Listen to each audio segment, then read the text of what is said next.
Bom dia. São exatamente 9 horas e 54 minutos e eu falo aqui dos estúdios do LTV, do leiagora.com.br, onde vamos conversar sobre um assunto que está em voga e bastante discutido no Brasil e aqui em Mato Grosso. Bullying. Bullying, um termo que vem de valentão e recentemente tem sido discutido em bastante congresso de educação. A LDB vem sendo modificada para esclarecer o melhor acompanhamento do aluno na escola. E para isso, eu trago aqui nos estúdios ela, que é psicóloga, Geise Machado. Bem-vinda, Geise. Obrigada, bom dia. Bom dia. Ele é diretor do CEI Portal da Fé, Jorge Gabriel Ramires Júnior. Bem-vindo. Bom dia, é um prazer estar aqui com você para discutir. E também ela, que é coordenadora do Núcleo de Projeto Educacional da SEDUC, Patrícia Simone de Carvalho. Bem-vinda. Bom dia, obrigada. Vamos começar falando aqui, você como diretor da escola, como diagnosticar um aluno que está sofrendo bullying? Então, Yuri, a direção, ela geralmente é na direção que chega os grandes casos da escola, né? Quando o pai chega na escola, ele quer falar com o diretor, ele quer já uma ação. As nossas escolas municipais, as escolas públicas no todo, né, elas seguem uma legislação do MEC, né, onde nós já colocamos dentro dos nossos projetos político-pedagógicos o trabalho com bullying, né, para ele ser implementado, ser trabalhado durante todo o ano. A gente costuma identificar através da criança isolada, aquela que não socializa ou aquela excluída, né, ou através até daqueles apelidos pejorativos, né, que infelizmente em algumas comunidades dos nossos bairros aqui do Pedra Noventa, como no caso meu, Pedra 90, há esses apelidos, né, que a gente constantemente ouve, que nós já ouvimos, né, como ser gordinho, eu já fui muito bulinado, né, pelo meu peso ou pela minha cor, e nós temos que ver como que nós vamos tratar, seja a vítima e seja o agressor, né. Então a gente identifica através desse espaço, através de um olhar mais clínico de diagnóstico do professor, ele identificar isso desde a acolhida da criança, né, na fila, na entrada, como que ela participa do recreio, que é no momento que ela tem que socializar, né, porque a escola é o primeiro ambiente que ela vai socializar depois da família, né, então para ela já é um choque, ela está entrando ali um universo de várias crianças, né, com essa heterogeneidade, né, de pensamento, de convívio social, de naturalizar algumas coisas que para ela não é natural, e é ali na escola que ela se depara com tudo isso, e é aí que a gente tem que entrar com o pedagógico. Para vocês terem uma ideia, o bullying, para muitos pais conservadores, inclusive eu quero falar com você de casa que nós tivemos uma dificuldade enorme de chamar diretores de escolas particulares. Eu vou entrar nesse assunto daqui a pouquinho, mas é muito curioso porque esses diretores de escola particulares não querem discutir o assunto bullying, que remete exatamente na educação em casa, né, Geise? Então, conta para o pessoal, existe esse mito que antigamente não existia bullying, era frescura, dando uma surra resolve? Sim, existe muito. Inclusive, o bullying, ele veio se caracterizar como bullying, o nome propriamente dito, muito recentemente. Mas já existia, assim, nas brincadeiras de rua. Quantas vezes a gente não vê e não convive com crianças que usam óculos, que usam aparelho, ou algumas que são mais gordinhas, como o colega falou. A discriminação racial também, então já se existia. Só que era considerado como uma pequena discussão que se passaria muito em breve. E hoje a gente tem visto uma série de situações que saíram da normalidade e já passaram a ser transtornos e situações que precisam ser tratadas mais clinicamente, em conjunto, um trabalho em conjunto. Família, escola e o atendimento clínico. Então, existia um mito, mas a gente está aqui para desmistificar essa situação, porque realmente é real e é bullying. Patrícia, dentro da escola, quais são os projetos que mais trabalham para diagnosticar e trabalhar essas crianças e adolescentes dentro desse ambiente escolar, em conjunto com a família?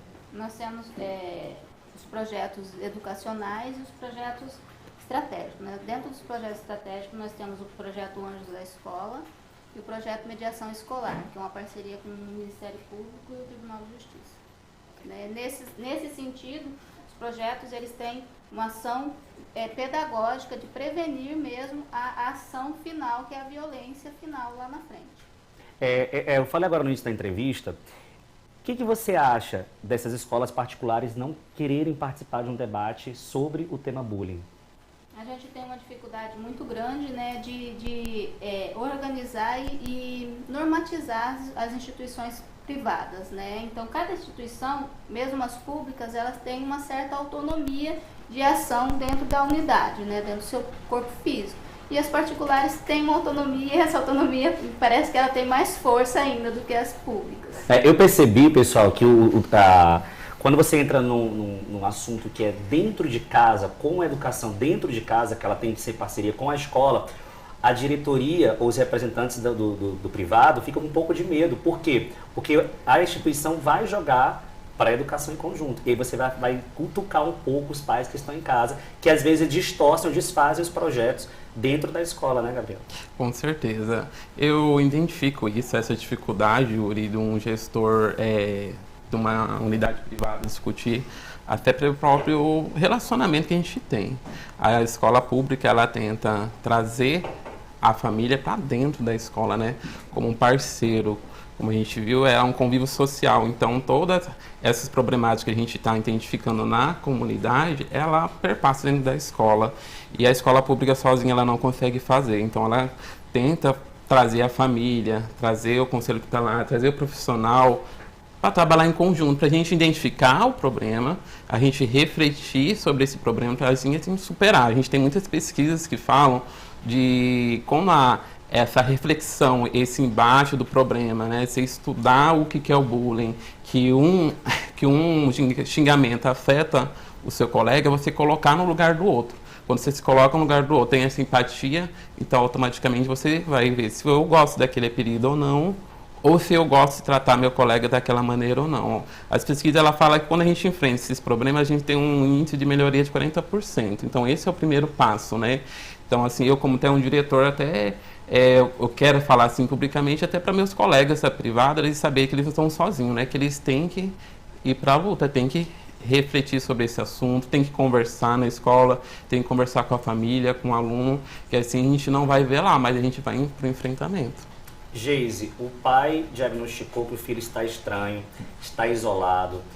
Por que associam sempre a vítima de bullying à violência e à agressividade? Na verdade, o que a gente precisa observar mais é o contexto que essa criança está inserida. Nem sempre ele vai se isolar por uma questão de bullying.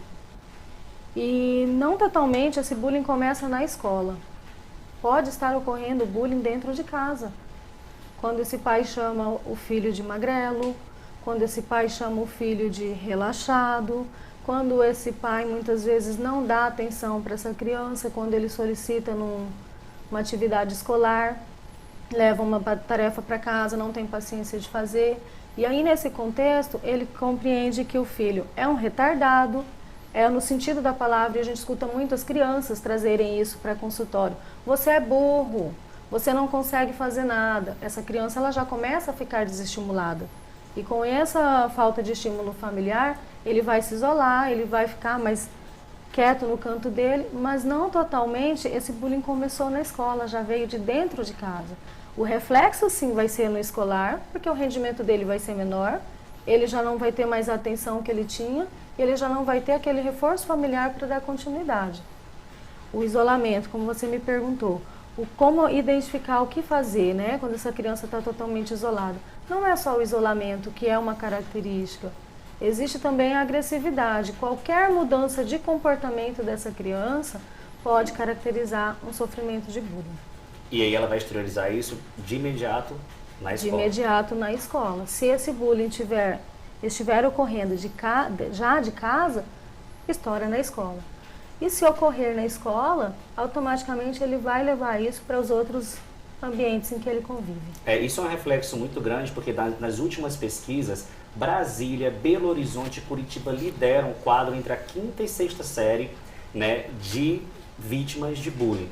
Dentro aqui das escolas de Mato Grosso, como é feito esse trabalho, juntamente com o psicopedagoga? Quando um professor diagnostica, qual o primeiro passo que as escolas tomam aqui, né, no estado?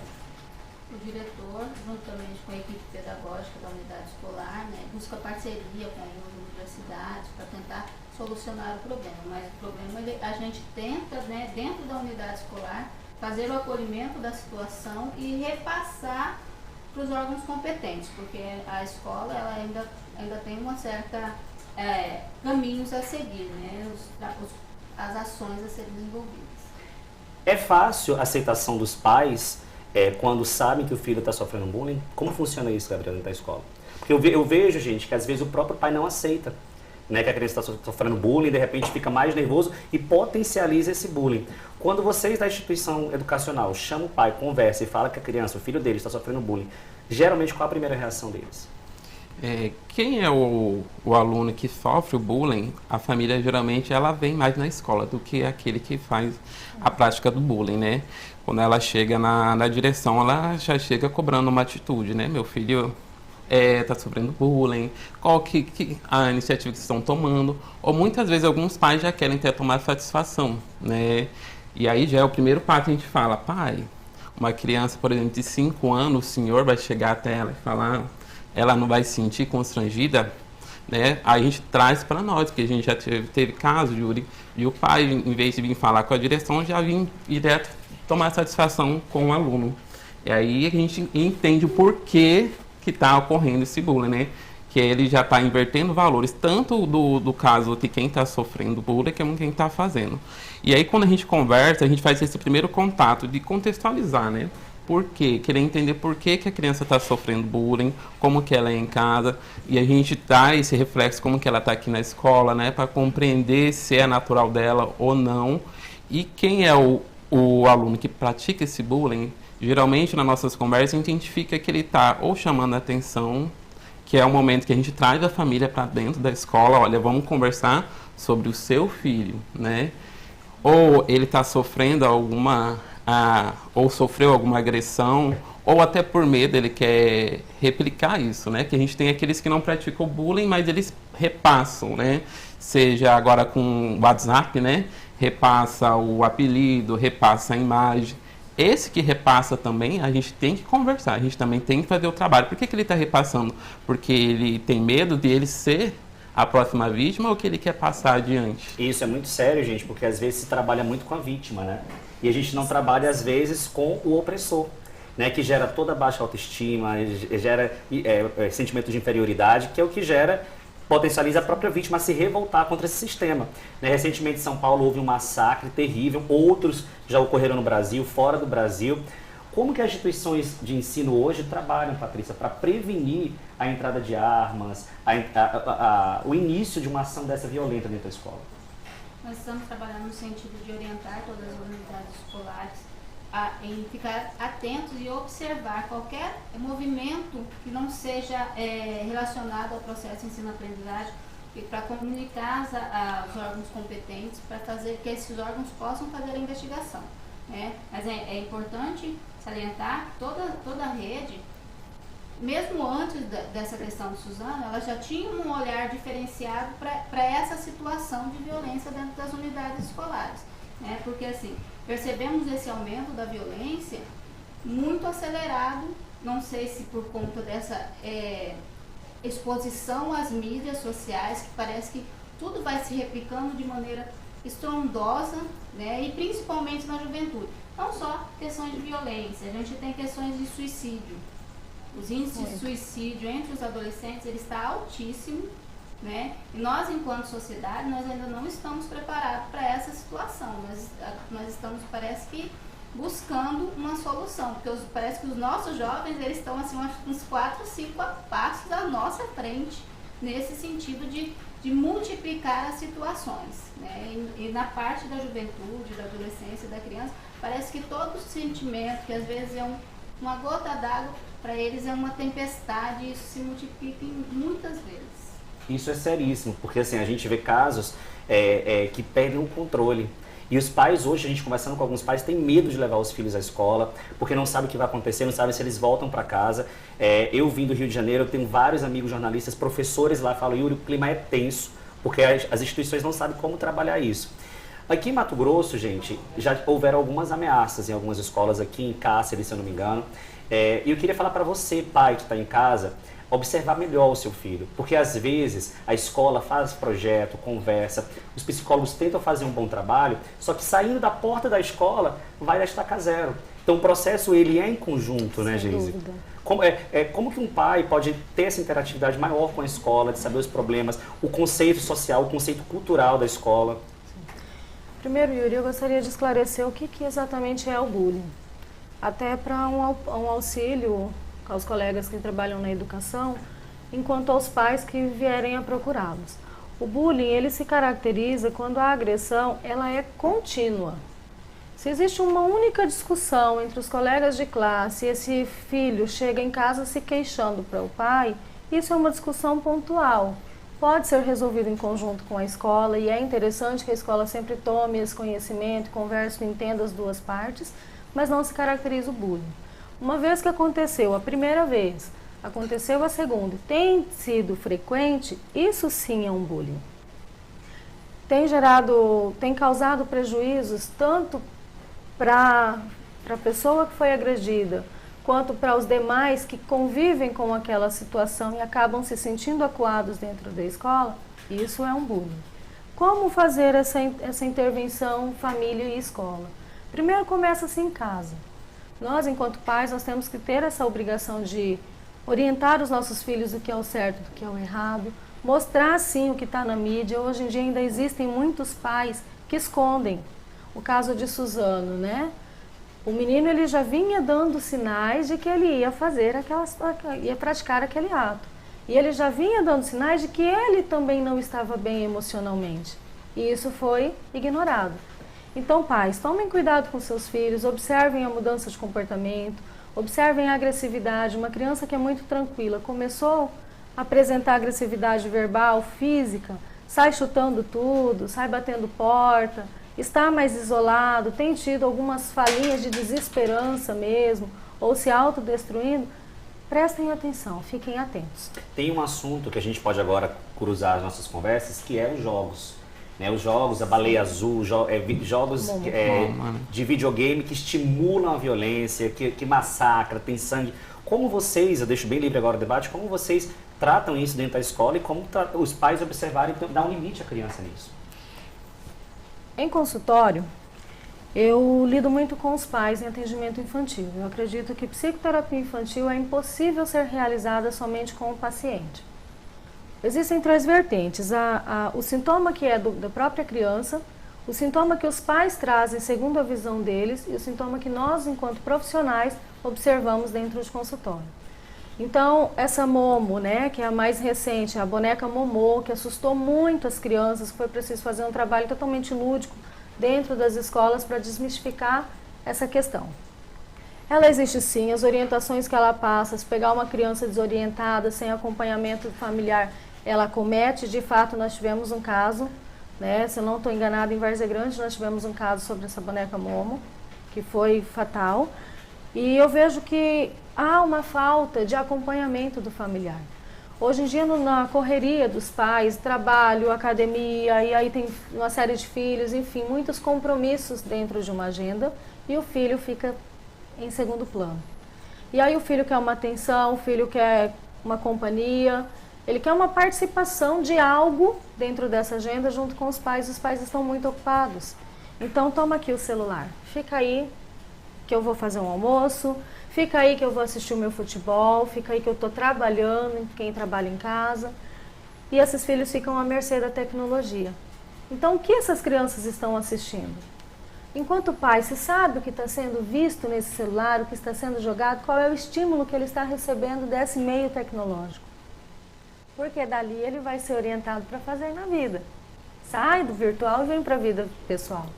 Então, a orientação que eu passo é que esses pais fiquem atentos, que esses pais... e a privacidade, se fala muito da privacidade. Que os pais acompanhem a vida dos filhos, que deem a liberdade de eles terem o uso do celular, mas que não se dê a privacidade 100% para uma criança que ainda não tem autonomia de si. Está num processo educativo, né? A gente não pode esquecer disso. O processo educativo, a personalidade ainda não está totalmente concluída, então é importante que os pais acompanhem muito de perto. Porque ele não tendo esse acompanhamento em casa, a escola vai sofrer o reflexo. Ele vai levar o jogo virtual para a escola, ele vai procurar trazer do virtual para a vida real e ele não vai fazer isso em casa. Ele vai fazer isso onde ele não tem uma pessoa que sabe que vai puni-lo, porque a escola não está para punir. E a escola permite esses jogos? Não, dentro das unidades escolares, né, o uso da tecnologia, celulares, tablets e computadores, ela é se ela tiver fim pedagógico, fins educativos, né? Então, assim, eles reclamam muito, que acham que não, que eles têm que ter o direito de utilizar da tecnologia, porque se está aí, a tecnologia tem que ser utilizada. E os próprios pais, às vezes, enfrentam isso. Exatamente. Né? E assim, dentro das unidades escolares, o enfrentamento nessa questão do uso das tecnologias, ele é muito forte, porque os jovens querem utilizar e as escolas, elas falam, se for para fim pedagógico, ok. Não, então não. Mas mesmo assim a gente sofre muito ainda. E é muito complicado para uma escola com 2.000 alunos, como é que você vai controlar o que tem no celular de cada um, Gabriel? E Yuri, o que a gente tem buscado, né, nós diretores? A gente tem buscado aquele trabalho com jogos cooperativos, né? Porque para ele fazer esse convívio em grupo, enfrentar esses conflitos que há em grupo e eles superarem. Porque a gente chegou a um ponto de a gente falar celular, não, porque o celular estava atrapalhando. Liga na escola, sabe que o filho está lá, se tiver algum imprevisto a gente está aqui para atender, porque a gente identifica que quando ele tem esse celular, uma criança pequena realmente não tem esse filtro, né? Às vezes os pais, na maioria das vezes, dão o celular, como a nossa psicóloga falou, justamente porque ele quer uma paz. Eu quero paz, toma o celular. Mas daí o que está vindo por detrás? Por isso que a gente chegou a esse ponto de conversar com os pais.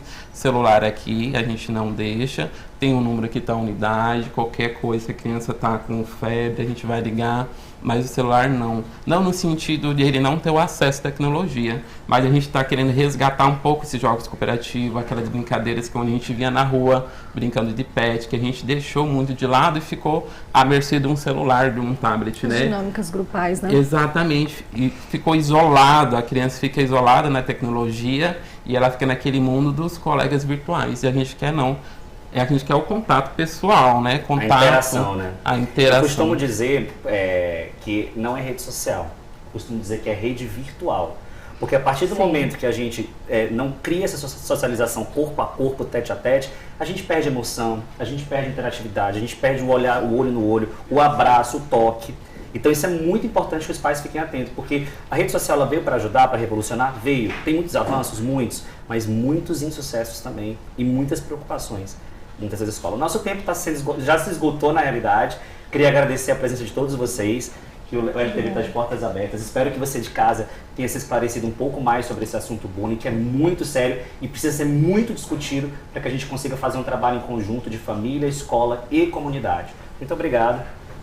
Obrigada, muito obrigado, foi um prazer. Fica com a gente, que só aqui no LTV, esses e outros assuntos no leiagora.com.br. Espero que vocês tenham gostado. São exatamente 10 horas e 16 minutos, transmissão ao vivo para todo o Brasil e Mato Grosso. Um abraço pessoal do Nortão, um abraço pessoal de Brasília que segue a gente, Fortaleza. E continua aqui, mande sua pergunta que haverão outros debates. Até mais, um bom dia para você.